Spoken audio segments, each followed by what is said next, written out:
불필요한 것이 너무 많다.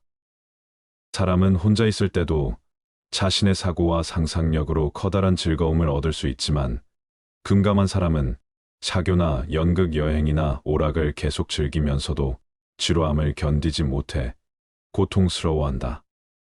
선하고 온화하며 부드러운 인격을 지닌 사람은 궁핍한 상황에서도 만족할 줄 알지만 탐욕스럽고 시기심이 많으며 악한 성격을 지닌 사람은 아무리 소유해도 만족할 줄 모른다. 비범하고 정신적으로 탁월한 인격을 한결같이 지니고 있는 사람에게는 보통 사람들이 추구하는 향락의 대부분이 불필요하고 거추장스러우며 성가신 것일 뿐이다. 긍정적이고 유쾌한 사람은 행복하다. 내면에 지니고 있는 모든 자산 중에서 가장 직접적으로 우리를 행복하게 해주는 것은 긍정적이고 유쾌한 마음이다. 긍정적이고 유쾌한 마음은 즉각 보답을 해주기 때문이다. 그건 다른 어떤 것으로도 대체할 수 없다. 그래서 어떤 사람이 행복한지 판단하려면 그가 긍정적이고 유쾌한지 알아보아야 한다. 긍정적이고 유쾌하다면 젊었든 늙었든 몸이 반듯하든 굽었든 가난하든 부자든 아무래도 상관없다. 그는 행복할 것이다. 긍정적이고 유쾌한 마음이 오면 언제든 문을 열어주어라. 긍정성과 유쾌함이 마음에 찾아오면 언제라도 문을 활짝 열어줘야 한다. 긍정적이고 유쾌한 마음은 잘못된 때 찾아오는 법이 결코 없기 때문이다. 사람들은 만족할 이유가 있나 없나를 따져보면서 긍정성과 유쾌함을 받아들이는데 주저하고 만다. 또 진지한 숙고와 중대한 걱정이 유쾌함으로 인해 방해받을까봐 우려하고 만다. 그러나 진지한 숙고와 중대한 걱정으로 무엇을 개선할 수 있을지는 매우 불확실한 반면 긍정성과 유쾌함은 확실하며 직접적인 이득이 된다. 직접적으로 현재를 행복하게 해주는 것은 긍정적이고 유쾌한 마음밖에 없다. 건강을 희생하는 것만큼 어리석은 일은 없다. 행복의 90%는 건강에 의해 좌우된다. 건강해야 모든 것을 즐길 수 있기 때문이다. 건강하지 못하면 그 어떠한 것도 즐길 수가 없다. 정신적 특성이나 감정 기질과 같은 내면적 자산조차도 병약함으로 위축되고 기가 꺾인다. 사람들이 만나면 서로 건강 상태를 묻는 것도 다 이유가 있다. 인간의 행복에서 가장 중요한 것이 바로 건강이기 때문이다. 생업이나 승진을 위해서든 학식이나 명예를 위해서든 무슨 일을 위해서든 건강을 희생하는 것만큼 어리석은 일은 없다. 건강이 있고 난 뒤에 다른 모든 것이 있는 것이다. 건강한 거지가 병든 왕보다 더 행복하다. 건강은 외적인 어떤 것보다 훨씬 중요하므로 건강한 거지가 병든 왕보다 더 행복하다고 할 수 있다. 완벽한 건강과 조화로운 신체에서 비롯되는 차분하고 낙천적인 기질 올바름, 분별력 온건한 의지, 그리고 정의로운 양심 이런 것은 어떠한 지위나 물질로도 대신할 수 없는 최고의 장점이다. 아는 만큼만 볼 수 있다. 아무도 자신을 넘어서는 볼 수 없다. 누구나 자신의 정신 수준에 따라서만 타인을 파악하고 이해할 수 있다. 그런데 그 정신 수준이 매우 저급한 종류의 것이라면 어떤 현인도 그에게 영향을 미치지 못할 것이다. 그런 사람은 위대한 현인에게서 그 사람의 가장 부족한 것, 그가 지닌 모든 약점 기질과 성격의 결함밖에 감지하지 못해 그 사람을 그런 인물로 판단할 것이다. 장님에게는 색이 존재하지 않는 것처럼 자신에게는 그 사람이 지닌 좀 더 높은 정신적 재능이 존재하지 않는 것이다. 무릇 정신이란 그것을 갖지 않은 사람에게는 보이지 않는 법이다. 지식을 얻으려 할 뿐 통찰을 얻으려 하지 않는다. 나이를 불문하고 온갖 부류의 대학생들과 대학 교육을 받은 사람들은 대체로 지식을 얻으려 하지 통찰을 얻으려 하지 않는다. 그들은 온갖 암석이나 식물, 온갖 전쟁이나 실험, 그리고 온갖 책에 관한 모든 지식을 얻는 것을 명예로 삼는다. 그들은 그 지식이 통찰을 얻기 위한 수단일 뿐, 그 자체로는 별로 가치가 없다는 생각은 하지 못한다. 많이 아는 치 않은 사람들의 엄청난 박식함을 볼 때마다 나는 이따금 이렇게 중얼거린다. 저렇게도 읽은 책이 많은데 생각은 그렇게도 하지 않다니 끝에 가서야 전체를 볼 수 있다. 나그네가 언덕에 다다라서야 비로소 자기가 걸어왔던 온갖 굽은 길들을 알 수 있게 되는 것처럼 우리도 인생의 생애 끝에 가서야 비로소 자신이 쌓은 업적과 결과의 참된 연관성, 그것들의 가치를 제대로 인식할 수 있다. 우리는 매 순간마다 지금 이 시점에 가장 옳고 적절하다고 생각되는 일을 선택하면서 행동하고 있을 뿐이다. 하지만 결과를 보아야만 일이 어떻게 진행되었는지 알 수 있고 전체적인 연관성을 되돌아보고서야 그것이 어떤 방법으로 일어났는지를 제대로 깨달을 수 있다. 나이에 따라 현재의 색조가 달라진다. 우리는 평생에 걸쳐 현재만을 소유할 수 있을 뿐이다. 그런데 같은 현재이면서도 다른 점은 젊은 시절에는 우리 눈앞에 긴 미래가 펼쳐져 있지만 인생의 마지막이 되면 긴 과거가 우리 뒤에 있다는 사실이다. 우리의 눈은 젊은 시절에는 펼쳐진 미래를 보는 눈이고 마지막 시절에는 걸어온 과거를 보는 눈이다. 우리의 성격은 변하지 않지만 기질은 변화를 겪으며 그때마다 우리 눈에 보이는 현재의 색조는 달라지게 된다. 추억이 점점 짧아지는 이유. 나이를 먹을수록 중요하지 않은 일들이 점점 더 많아진다. 즉 나중에 되돌아 생각해 볼 가치가 있다고 여겨지는 일들이 줄어드는 것이다. 반추하지 않으면 망각되고 점점 흔적도 남지 않게 된다. 더구나 불쾌했던 일들은 기억하고 싶어 하지 않는 게 사람의 본능이다. 허영심에 상처를 주는 일은 더 그렇다. 그런데 전혀 잘못한 것이 없는데도 고통을 당하는 경우는 별로 없기 때문에 대부분의 일은 허영심에 상처를 준다고 할 수 있다. 청년기에 얻는 지식은 대부분 불완전하고 단편적인 것에 불과하다. 하지만 나이가 들어가면서 인생의 자연스러운 과정을 알게 되고 젊었을 때와 달리 인생의 입구 쪽에서뿐만 아니라 출구 쪽에서도 굽어봄으로써 그 무상함을 완전히 인식하기 때문에 완전하고도 적당한 표상을 얻게 된다. 청년기에는 구상 능력이 뛰어나므로 얼마 안 되는 지식으로도 많은 것을 만들어낼 수가 있는 반면 노년기에는 판단력과 철저함이 뛰어나다. 따라서 청년기에 이미 독자적인 인식과 독창적인 견해를 모아두었다 하더라도 나이가 들어서야 비로소 자신이 지닌 것들을 자유자재로 다룰 수가 있다. 대부분의 뛰어난 문필가들이 50살 전후의 걸작을 발표하는 것도 그 때문이다. 정신을 가꾸지 않은 사람만이 무료해진다. 흔히 사람들은 질병과 무료함이 노년기의 숙명이라고 말한다. 하지만 질병이 노년기의 본질은 아니다. 특히 장수하는 경우에는 더 그렇다. 나이가 들수록 건강과 병이 같이 커지기 때문이다. 그리고 노년기는 청년기보다 무료함에 빠질 위험이 더 적다. 노년기에는 물론 고독해지기는 하지만 고독의 무료함이 반드시 따르는 것은 아니다. 감각적이고 사교적인 향락만 즐겼던 사람, 정신을 가꾸지 않았던 사람만 무료해질 뿐이다. 고령이 되면 정신력도 감퇴하지만 원래 그것이 풍부했던 사람은 무료함을 퇴치할 정도의 정신력은 아직 충분히 갖고 있을 것이다. 나이가 들수록 경험과 숙고에 의한 올바른 통찰력은 커지고 판단력은 날카로워지며 모든 연관성이 명백히 파악된다. 그렇게 되면 축적된 인식으로 자신의 내적 도약에 힘쓰게 된다. 현재에 몰입하라. 인간과 비교해 볼 때 동물은 현재에 온전히 몰입한다는 점에서 어쩌면 더 현명한지도 모른다. 동물은 현재의 화신이다. 그래서 우리 인간은 평화로워 보이는 동물을 보면서 걱정으로 불안에 시달리며 만족을 얻지 못하는 자신을 부끄럽게 여기기도 한다. 그런데 희망하고 기대했던 즐거움을 우리가 아무런 대가 없이 얻는 것은 아니다. 말하자면 희망과 기대를 통해 미리 만족감을 누리기 때문에 실제로 즐거운 일이 와도 그만큼 맛을 덜 느끼는 것이다.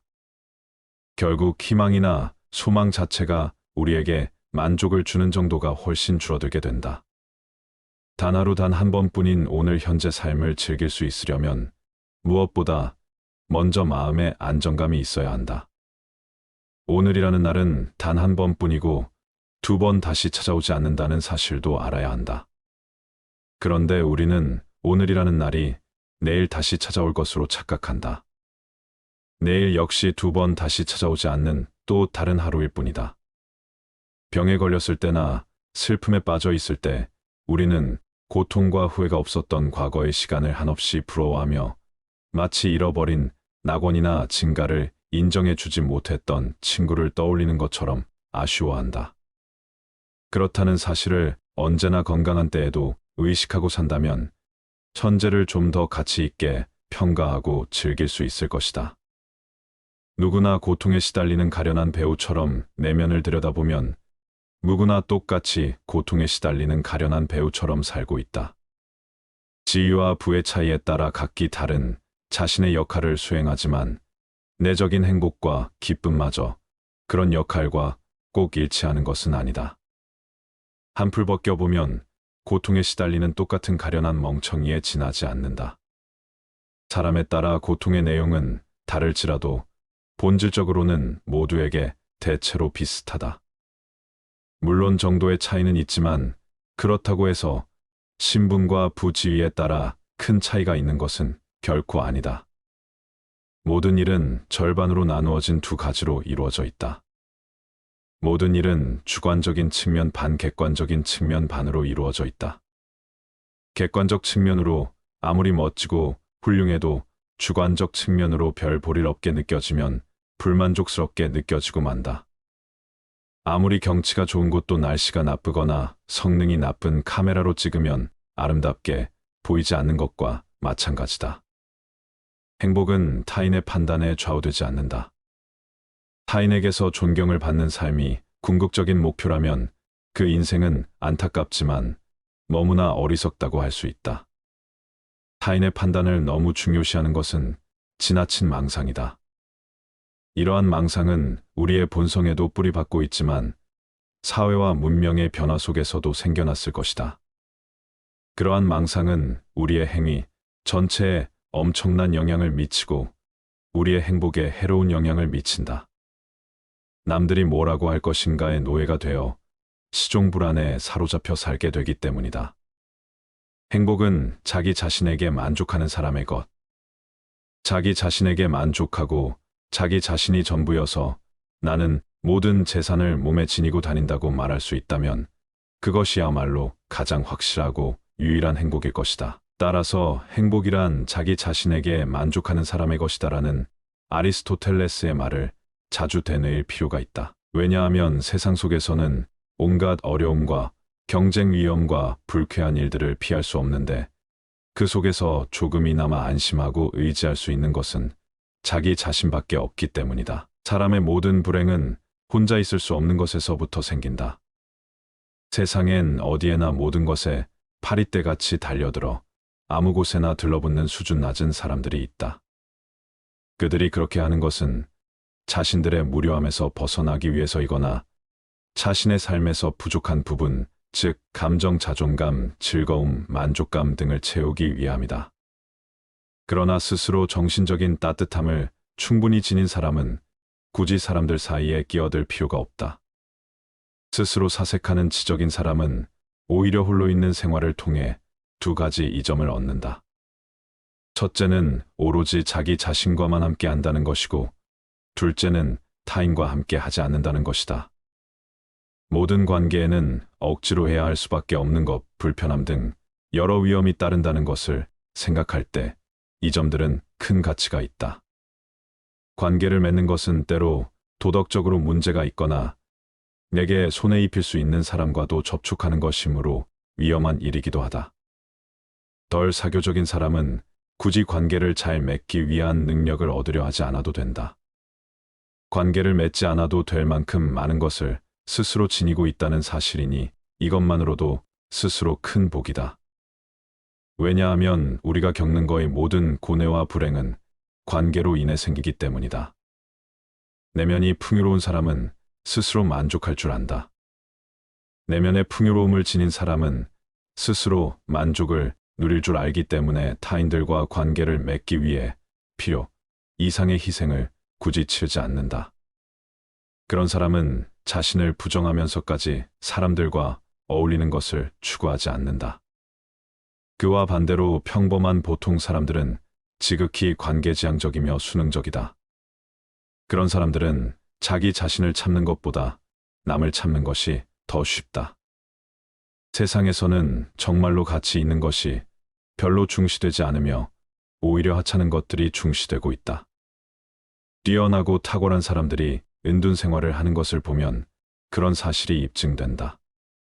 스스로 옳은 철학을 가진 사람이라면 자신의 자유를 지키고 더 잘 누리기 위해서 자신의 욕구를 제한하고 자기 자신에게 깊이 만족하는 것이 진정한 삶이 지혜라는 걸 알 것이다. 현명한 사람은 적절한 거리를 둔다. 고독, 즉 홀로 있는 것에 적막함을 견디지 못하는 사람들이 있다. 나는 그런 사람들에게 사회에 나가서도 어느 정도 고독이 습관을 가지라고 권하고 싶다. 그리고 자신의 생각을 타인에게 곧바로 이야기하지 말라고 충고하고 싶다. 타인에게 너그럽게 대하고 용납하는 습관을 익히기 위해서는 무심한 태도를 갖는 것이 가장 확실한 방법이다. 그렇게 하면 그들과 함께 있으면서도 한편으론 완전히 그들과 함께 있지 않을 수 있어서 세상에 대해 완전히 객관적인 태도를 취할 수 있다. 그러면 타인들과 너무 가까이 하지 않아도 되고, 그럼으로써 마음이 혼란스러워지거나 상처를 받는 일도 줄어들 것이다. 세상은 불에 비유할 수도 있다. 현명한 사람은 불을 줄 때 적절한 거리를 두고 하지만 어리석은 사람은 손을 불에 직접 집어넣어 화상을 입은 다음에야 고독이라는 차가운 곳으로 도망쳐 손이 타고 있다고 한탄한다. 외적인 빈곤함은 내적인 빈곤으로부터 시작된다. 사람은 자신의 궁핍을 극복해낸 후에도 여전히 궁핍함으로 어려움을 겪는 다른 사람들처럼 곧 다시 불행함을 느낀다. 그건 바로 내면의 공허함과 의식의 빈약함, 정신의 빈곤함 때문이며, 그렇기 때문에 사람은 자신과 비슷한 부류의 사람들과 계속 어울리게 된다. 결국 유유상종이 되는 것이다. 사람들은 외적인 자극을 통해 내적인 만족을 획득하려고 노력하지만 그래봐야 소용없다. 내적으로 궁핍한 것이 결국 외적인 궁핍도 초래하는 것이다. 세상에서 가장 중요한 것, 그 사람 자신을 이루고 있는 것, 언제나 그와 함께하며 따라다니는 것, 아무도 그에게 새로 줄 수도 빼앗아 갈 수도 없는 것, 그것이야말로 그가 획득하고 가질 수 있는 모든 것보다 중요한 것이다. 또한 그것이야말로 남의 눈에 비친 자신의 모습보다 훨씬 더 중요하다. 건강을 희생하는 것만큼 어리석은 일은 없다. 행복의 90%는 건강에 의해 좌우된다. 건강해야 모든 것을 즐길 수 있기 때문이다. 건강하지 못하면 그 어떠한 것도 즐길 수가 없다. 정신적 특성이나 감정 기질과 같은 내면적 자산조차도 병약함으로 위축되고 기가 꺾인다. 사람들이 만나면 서로 건강 상태를 묻는 것도 다 이유가 있다.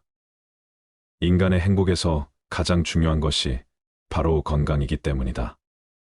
생업이나 승진을 위해서든 학식이나 명예를 위해서든 무슨 일을 위해서든 건강을 희생하는 것만큼 어리석은 일은 없다. 건강이 있고 난 뒤에 다른 모든 것이 있는 것이다. 건강한 거지가 병든 왕보다 더 행복하다. 건강은 외적인 어떤 것보다 훨씬 중요하므로 건강한 거지가 병든 왕보다 더 행복하다고 할 수 있다. 완벽한 건강과 조화로운 신체에서 비롯되는 차분하고 낙천적인 기질, 올바름, 분별력, 온건한 의지, 그리고 정의로운 양심, 이런 것은 어떠한 지위나 물질로도 대신할 수 없는 최고의 장점이다. 아는 만큼만 볼 수 있다. 아무도 자신을 넘어서는 볼 수 없다. 누구나 자신의 정신 수준에 따라서만 타인을 파악하고 이해할 수 있다. 그런데 그 정신 수준이 매우 저급한 종류의 것이라면 어떤 현인도 그에게 영향을 미치지 못할 것이다. 그런 사람은 위대한 현인에게서 그 사람의 가장 부족한 것, 그가 지닌 모든 약점 기질과 성격의 결함밖에 감지하지 못해 그 사람을 그런 인물로 판단할 것이다. 장님에게는 색이 존재하지 않는 것처럼 자신에게는 그 사람이 지닌 좀 더 높은 정신적 재능이 존재하지 않는 것이다. 무릇 정신이란 그것을 갖지 않은 사람에게는 보이지 않는 법이다. 지식을 얻으려 할 뿐 통찰을 얻으려 하지 않는다. 나이를 불문하고 온갖 부류의 대학생들과 대학 교육을 받은 사람들은 대체로 지식을 얻으려 하지 통찰을 얻으려 하지 않는다. 그들은 온갖 암석이나 식물, 온갖 전쟁이나 실험, 그리고 온갖 책에 관한 모든 지식을 얻는 것을 명예로 삼는다. 그들은 그 지식이 통찰을 얻기 위한 수단일 뿐 그 자체로는 별로 가치가 없다는 생각은 하지 못한다. 많이 아는 치 않은 사람들의 엄청난 박식함을 볼 때마다 나는 이따금 이렇게 중얼거린다.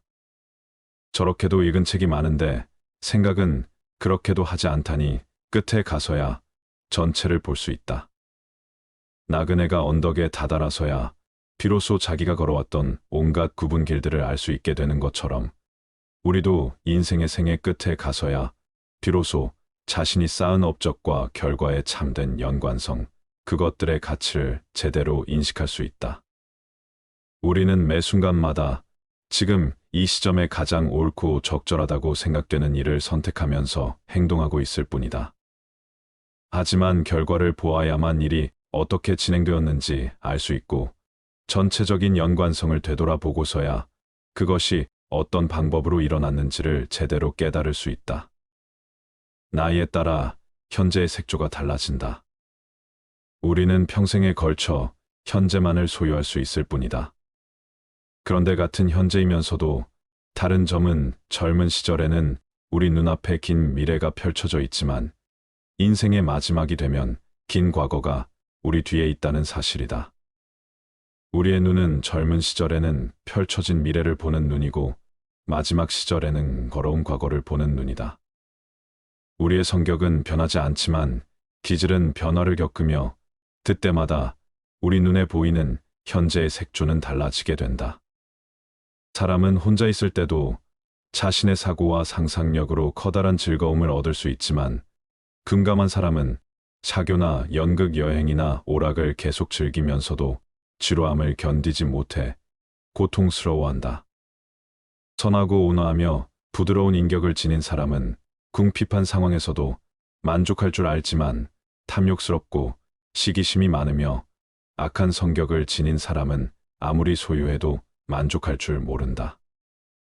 비범하고 정신적으로 탁월한 인격을 한결같이 지니고 있는 사람에게는 보통 사람들이 추구하는 향락의 대부분이 불필요하고 거추장스러우며 성가신 것일 뿐이다. 긍정적이고 유쾌한 사람은 행복하다. 내면에 지니고 있는 모든 자산 중에서 가장 직접적으로 우리를 행복하게 해주는 것은 긍정적이고 유쾌한 마음이다. 긍정적이고 유쾌한 마음은 즉각 보답을 해주기 때문이다. 그건 다른 어떤 것으로도 대체할 수 없다. 그래서 어떤 사람이 행복한지 판단하려면 그가 긍정적이고 유쾌한지 알아보아야 한다. 긍정적이고 유쾌하다면 젊었든 늙었든 몸이 반듯하든 굽었든 가난하든 부자든 아무래도 상관없다. 그는 행복할 것이다.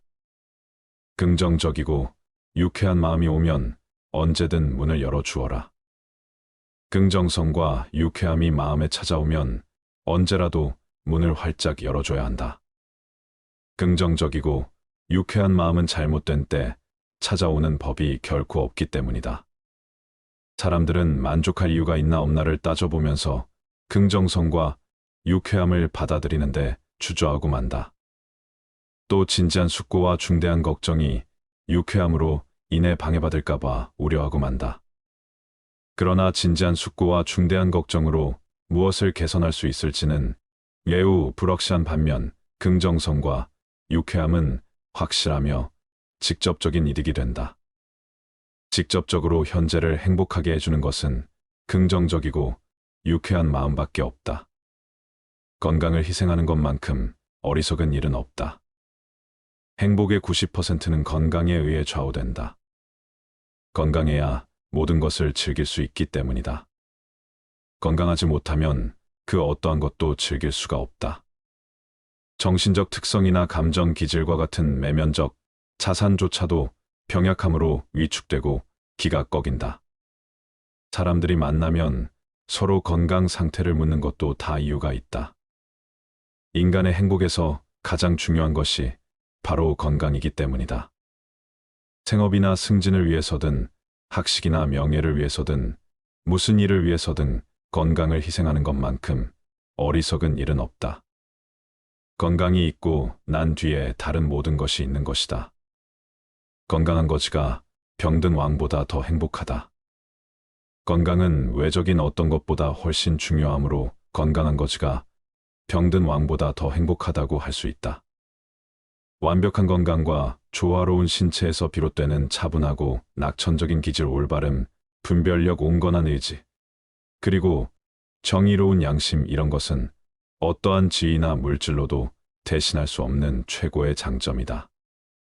아는 만큼만 볼 수 있다. 아무도 자신을 넘어서는 볼 수 없다. 누구나 자신의 정신 수준에 따라서만 타인을 파악하고 이해할 수 있다. 그런데 그 정신 수준이 매우 저급한 종류의 것이라면 어떤 현인도 그에게 영향을 미치지 못할 것이다. 그런 사람은 위대한 현인에게서 그 사람의 가장 부족한 것, 그가 지닌 모든 약점 기질과 성격의 결함밖에 감지하지 못해 그 사람을 그런 인물로 판단할 것이다. 장님에게는 색이 존재하지 않는 것처럼 자신에게는 그 사람이 지닌 좀 더 높은 정신적 재능이 존재하지 않는 것이다. 무릇 정신이란 그것을 갖지 않은 사람에게는 보이지 않는 법이다. 지식을 얻으려 할 뿐 통찰을 얻으려 하지 않는다. 나이를 불문하고 온갖 부류의 대학생들과 대학 교육을 받은 사람들은 대체로 지식을 얻으려 하지 통찰을 얻으려 하지 않는다. 그들은 온갖 암석이나 식물, 온갖 전쟁이나 실험, 그리고 온갖 책에 관한 모든 지식을 얻는 것을 명예로 삼는다. 그들은 그 지식이 통찰을 얻기 위한 수단일 뿐 그 자체로는 별로 가치가 없다는 생각은 하지 못한다. 많이 아는 치 않은 사람들의 엄청난 박식함을 볼 때마다 나는 이따금 이렇게 중얼거린다.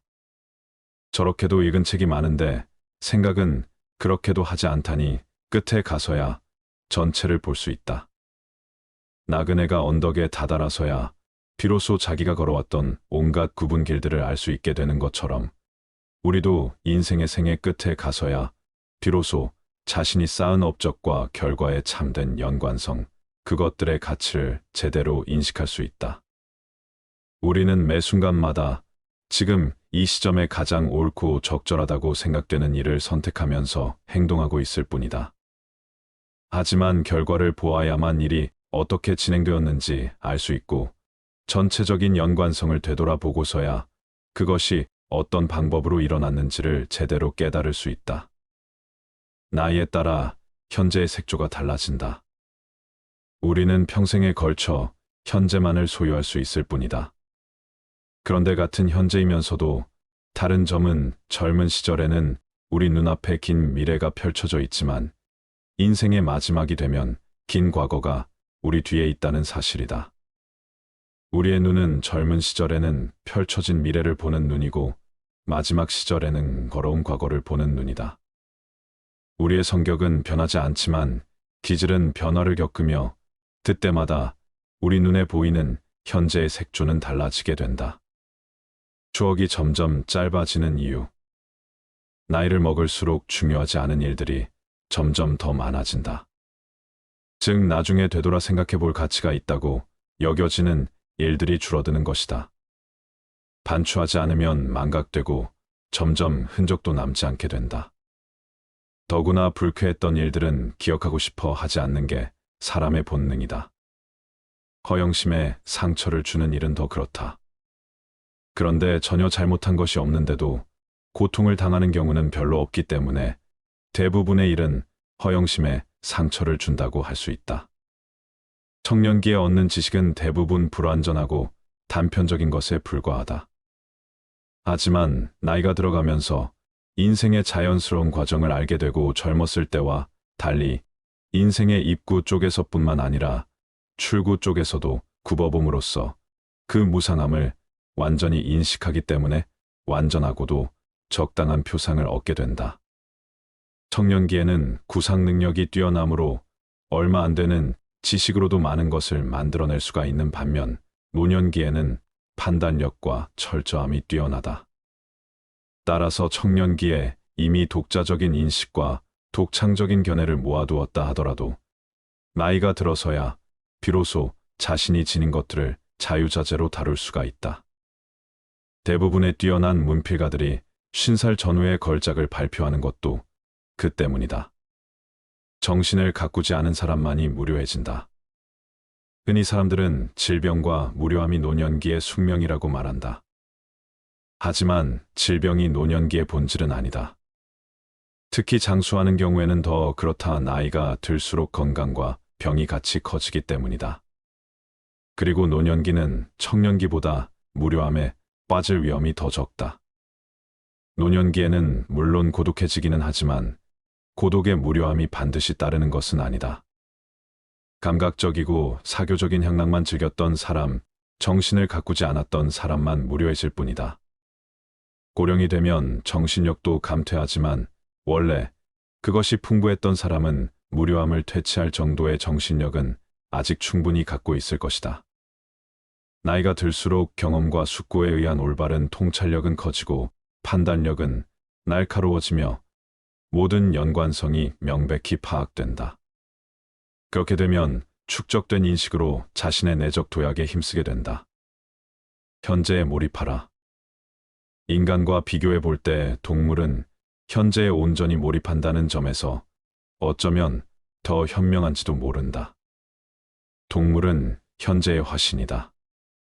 그래서 우리 인간은 평화로워 보이는 동물을 보면서 걱정으로 불안에 시달리며 만족을 얻지 못하는 자신을 부끄럽게 여기기도 한다. 그런데 희망하고 기대했던 즐거움을 우리가 아무런 대가 없이 얻는 것은 아니다. 말하자면 희망과 기대를 통해 미리 만족감을 누리기 때문에 실제로 즐거운 일이 와도 그만큼 맛을 덜 느끼는 것이다. 결국 희망이나 소망 자체가 우리에게 만족을 주는 정도가 훨씬 줄어들게 된다. 단 하루 단 한 번뿐인 오늘 현재 삶을 즐길 수 있으려면 무엇보다 먼저 마음에 안정감이 있어야 한다. 오늘이라는 날은 단 한 번뿐이고 2번 다시 찾아오지 않는다는 사실도 알아야 한다. 그런데 우리는 오늘이라는 날이 내일 다시 찾아올 것으로 착각한다. 내일 역시 2번 다시 찾아오지 않는 또 다른 하루일 뿐이다. 병에 걸렸을 때나 슬픔에 빠져 있을 때 우리는 고통과 후회가 없었던 과거의 시간을 한없이 부러워하며 마치 잃어버린 낙원이나 증가를 인정해주지 못했던 친구를 떠올리는 것처럼 아쉬워한다. 그렇다는 사실을 언제나 건강한 때에도 의식하고 산다면 현재를 좀 더 가치 있게 평가하고 즐길 수 있을 것이다. 누구나 고통에 시달리는 가련한 배우처럼 내면을 들여다보면 누구나 똑같이 고통에 시달리는 가련한 배우처럼 살고 있다. 지위와 부의 차이에 따라 각기 다른 자신의 역할을 수행하지만 내적인 행복과 기쁨마저 그런 역할과 꼭 일치하는 것은 아니다. 한풀 벗겨보면 고통에 시달리는 똑같은 가련한 멍청이에 지나지 않는다.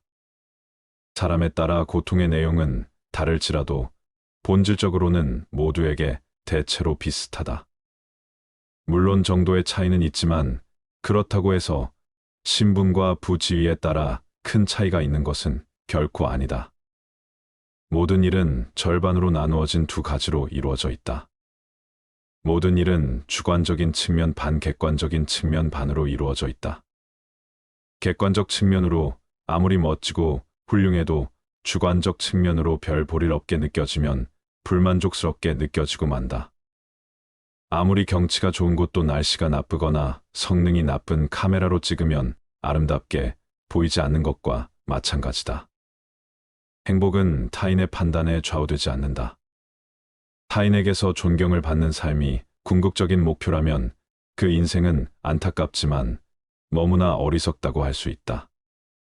타인의 판단을 너무 중요시하는 것은 지나친 망상이다. 이러한 망상은 우리의 본성에도 뿌리박고 있지만 사회와 문명의 변화 속에서도 생겨났을 것이다. 그러한 망상은 우리의 행위 전체에 엄청난 영향을 미치고 우리의 행복에 해로운 영향을 미친다. 남들이 뭐라고 할 것인가의 노예가 되어 시종불안에 사로잡혀 살게 되기 때문이다. 행복은 자기 자신에게 만족하는 사람의 것. 자기 자신에게 만족하고 자기 자신이 전부여서 나는 모든 재산을 몸에 지니고 다닌다고 말할 수 있다면 그것이야말로 가장 확실하고 유일한 행복일 것이다. 따라서 행복이란 자기 자신에게 만족하는 사람의 것이다라는 아리스토텔레스의 말을 자주 되뇌일 필요가 있다. 왜냐하면 세상 속에서는 온갖 어려움과 경쟁 위험과 불쾌한 일들을 피할 수 없는데 그 속에서 조금이나마 안심하고 의지할 수 있는 것은 자기 자신밖에 없기 때문이다. 사람의 모든 불행은 혼자 있을 수 없는 것에서부터 생긴다. 세상엔 어디에나 모든 것에 파리떼같이 달려들어 아무 곳에나 들러붙는 수준 낮은 사람들이 있다. 그들이 그렇게 하는 것은 자신들의 무료함에서 벗어나기 위해서이거나 자신의 삶에서 부족한 부분, 즉 감정, 자존감, 즐거움, 만족감 등을 채우기 위함이다. 그러나 스스로 정신적인 따뜻함을 충분히 지닌 사람은 굳이 사람들 사이에 끼어들 필요가 없다. 스스로 사색하는 지적인 사람은 오히려 홀로 있는 생활을 통해 두 가지 이점을 얻는다. 첫째는 오로지 자기 자신과만 함께 한다는 것이고, 둘째는 타인과 함께 하지 않는다는 것이다. 모든 관계에는 억지로 해야 할 수밖에 없는 것, 불편함 등 여러 위험이 따른다는 것을 생각할 때 이 점들은 큰 가치가 있다. 관계를 맺는 것은 때로 도덕적으로 문제가 있거나 내게 손해 입힐 수 있는 사람과도 접촉하는 것이므로 위험한 일이기도 하다.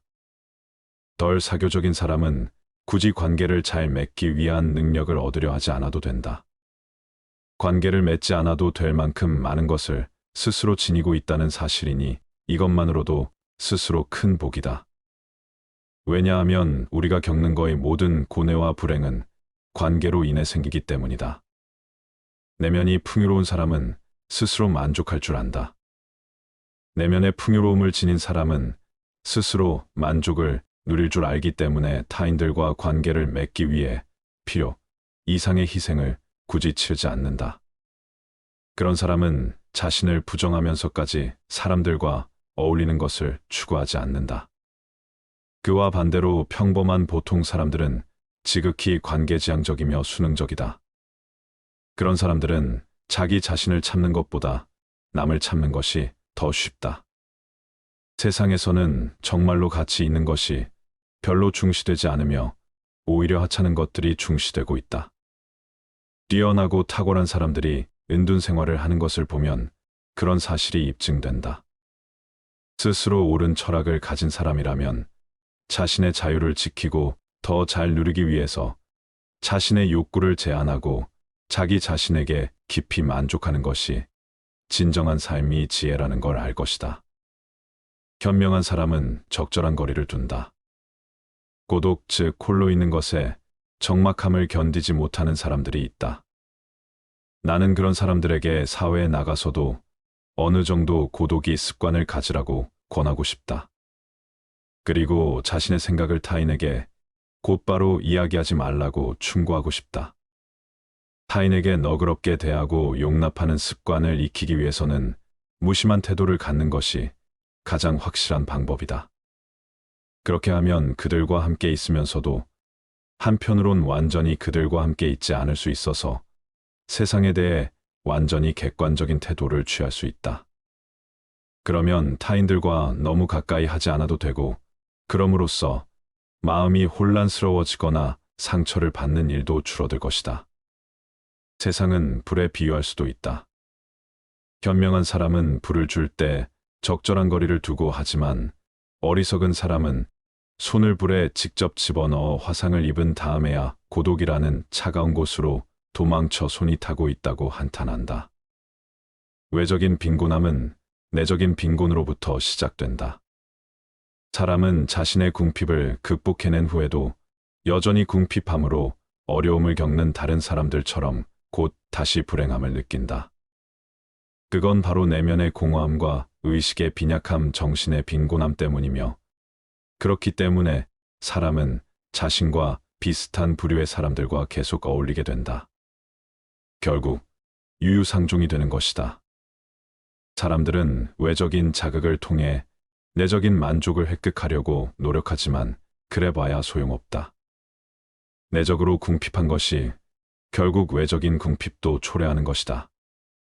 세상에서 가장 중요한 것, 그 사람 자신을 이루고 있는 것, 언제나 그와 함께하며 따라다니는 것, 아무도 그에게 새로 줄 수도 빼앗아갈 수도 없는 것, 그것이야말로 그가 획득하고 가질 수 있는 모든 것보다 중요한 것이다. 또한 그것이야말로 남의 눈에 비친 자신의 모습보다 훨씬 더 중요하다. 건강을 희생하는 것만큼 어리석은 일은 없다. 행복의 90%는 건강에 의해 좌우된다. 건강해야 모든 것을 즐길 수 있기 때문이다. 건강하지 못하면 그 어떠한 것도 즐길 수가 없다. 정신적 특성이나 감정 기질과 같은 내면적 자산조차도 병약함으로 위축되고 기가 꺾인다. 사람들이 만나면 서로 건강 상태를 묻는 것도 다 이유가 있다. 인간의 행복에서 가장 중요한 것이 바로 건강이기 때문이다. 생업이나 승진을 위해서든 학식이나 명예를 위해서든 무슨 일을 위해서든 건강을 희생하는 것만큼 어리석은 일은 없다. 건강이 있고 난 뒤에 다른 모든 것이 있는 것이다. 건강한 거지가 병든 왕보다 더 행복하다. 건강은 외적인 어떤 것보다 훨씬 중요하므로 건강한 거지가 병든 왕보다 더 행복하다고 할 수 있다. 완벽한 건강과 조화로운 신체에서 비롯되는 차분하고 낙천적인 기질, 올바름, 분별력, 온건한 의지, 그리고 정의로운 양심, 이런 것은 어떠한 지위나 물질로도 대신할 수 없는 최고의 장점이다. 아는 만큼만 볼 수 있다. 아무도 자신을 넘어서는 볼 수 없다. 누구나 자신의 정신 수준에 따라서만 타인을 파악하고 이해할 수 있다. 그런데 그 정신 수준이 매우 저급한 종류의 것이라면 어떤 현인도 그에게 영향을 미치지 못할 것이다. 그런 사람은 위대한 현인에게서 그 사람의 가장 부족한 것, 그가 지닌 모든 약점, 기질과 성격의 결함밖에 감지하지 못해 그 사람을 그런 인물로 판단할 것이다. 장님에게는 색이 존재하지 않는 것처럼 자신에게는 그 사람이 지닌 좀 더 높은 정신적 재능이 존재하지 않는 것이다. 무릇 정신이란 그것을 갖지 않은 사람에게는 보이지 않는 법이다. 지식을 얻으려 할 뿐 통찰을 얻으려 하지 않는다. 나이를 불문하고 온갖 부류의 대학생들과 대학 교육을 받은 사람들은 대체로 지식을 얻으려 하지 통찰을 얻으려 하지 않는다.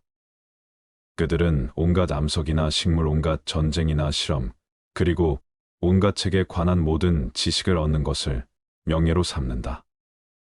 그들은 그 지식이 통찰을 얻기 위한 수단일 뿐 그 자체로는 별로 가치가 없다는 생각은 하지 못한다. 많이 아는 치 않은 사람들의 엄청난 박식함을 볼 때마다 나는 이따금 이렇게 중얼거린다. 저렇게도 읽은 책이 많은데 생각은 그렇게도 하지 않다니 끝에 가서야 전체를 볼 수 있다. 나그네가 언덕에 다다라서야 비로소 자기가 걸어왔던 온갖 굽은 길들을 알 수 있게 되는 것처럼 우리도 인생의 생애 끝에 가서야 비로소 자신이 쌓은 업적과 결과의 참된 연관성, 그것들의 가치를 제대로 인식할 수 있다.